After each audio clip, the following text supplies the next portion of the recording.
Hi, I'm Dr. Robin, aka Double O Pi. In this video, I'm going to explain how we can use reaction mechanisms to determine the rate law for a reaction.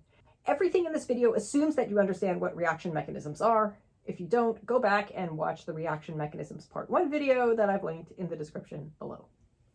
To understand how you can predict a rate law from a reaction mechanism, you need to understand the principle of the rate determining step, which is easiest to understand using metaphors. What determines how fast you can drive on a highway?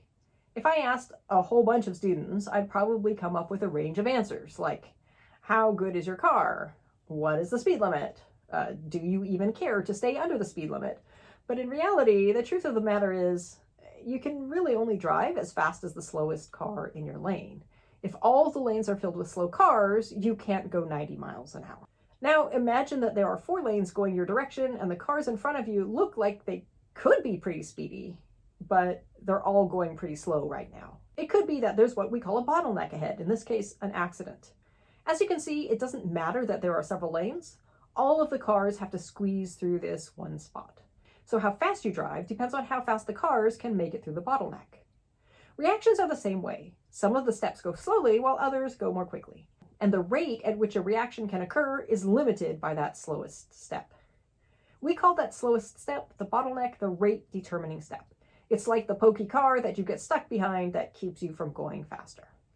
So when you have a multi-step reaction mechanism, each step has its own mini rate law, but it's the rate law for the rate determining step that determines the rate law for the reaction. Now let's talk about how to find the rate law for each particular step.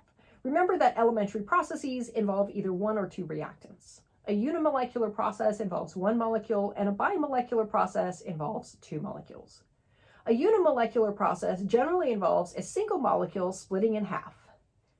Here, the rate law is going to be proportional to the concentration of that 1 molecule. In other words, it's going to look like this. The rate of the reaction will be the rate constant times the reactant concentration. Here's an example of an elementary process that involves only 1 reactant, ozone. So this is a unimolecular process. Because it's a unimolecular process, we'll get this. The rate of the reaction is the kinetic rate constant times the concentration of ozone. Now, if you have a bimolecular process, what's happening is that you have 2 molecules colliding in that process. So the rate law is going to be proportional to the concentrations of both reactants, and it will look something like this. The rate of the reaction equals the rate constant times the first reactant's concentration times the second reactant's concentration. Here's another example of an elementary process. Here we've got methyl bromide and hydroxide for our reactants, and with 2 reactants, we must have a bimolecular process. Now let's go ahead and substitute in our actual reactants, and we get this rate law that includes concentrations of both methyl bromide and hydroxide. Now that we understand the connection between elementary processes and rate laws for those processes, let's use a reaction mechanism to determine the rate law of a reaction.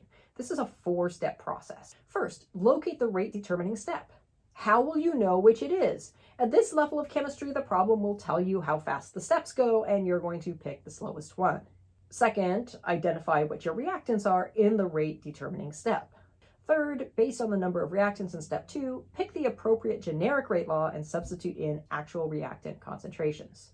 Finally, if any of the reactants in the rate law you created in step 3 are not reactants in the overall net equation, you need to rewrite those reactant concentrations in terms of the concentration of a reactant in the net equation.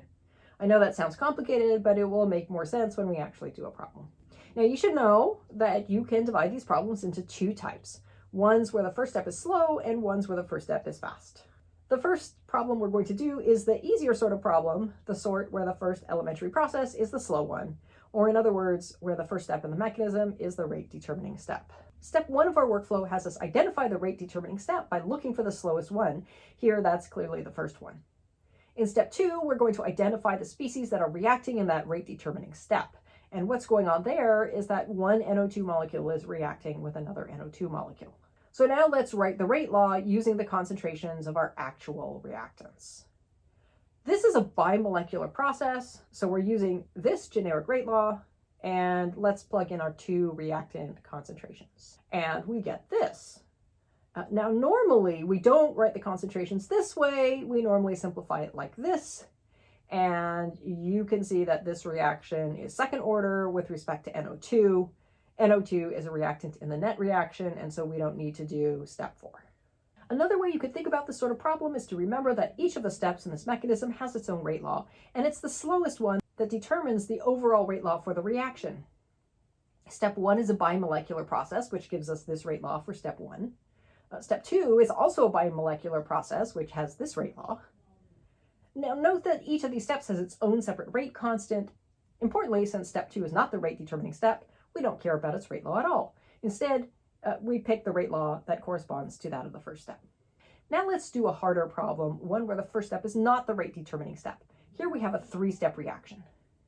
First, let's figure out what the net reaction is following the steps we took in the first video. Let's take everything that appears on the reactant side of the arrow in each step and put them together. And then we'll take everything that occurs on the product side of the arrow and put those together. Cancel out everything that appears on both sides. Here, both N2O2 and N2O are intermediates, and we get this as our net reaction. 2NO plus 2H2 gives 2 water and nitrogen gas. Onward to figuring out the rate law. First, we have to locate the slowest of the steps, and here that's step number 2, the slow one. What species do we have in our rate determining step? N2O2 and hydrogen. So since this is a bimolecular process, we'll use this generic rate law, plug in the concentrations of the reactants of the rate determining step, and we get this. Notice that I'm putting the K of step 2 for the rate constant. I'm going to get back to that later.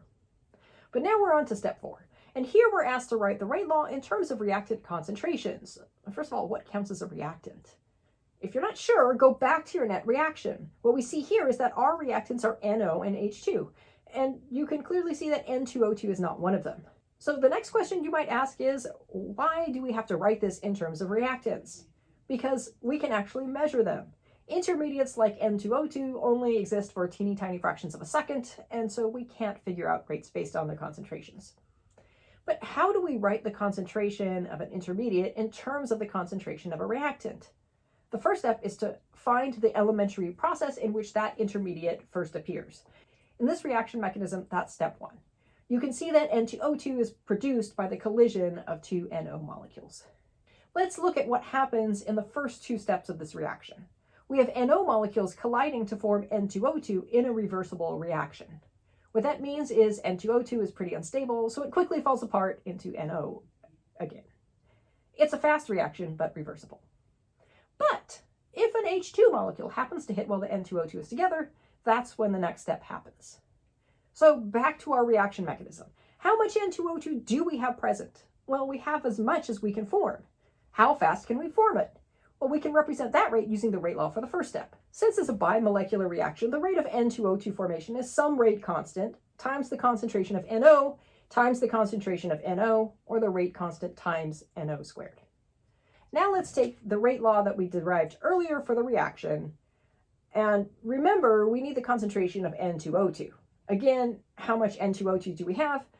As much as we can form, so that depends on the rate of formation of N2O2. So where it says the concentration of N2O2, we're going to plug in the rate of N2O2 formation like this.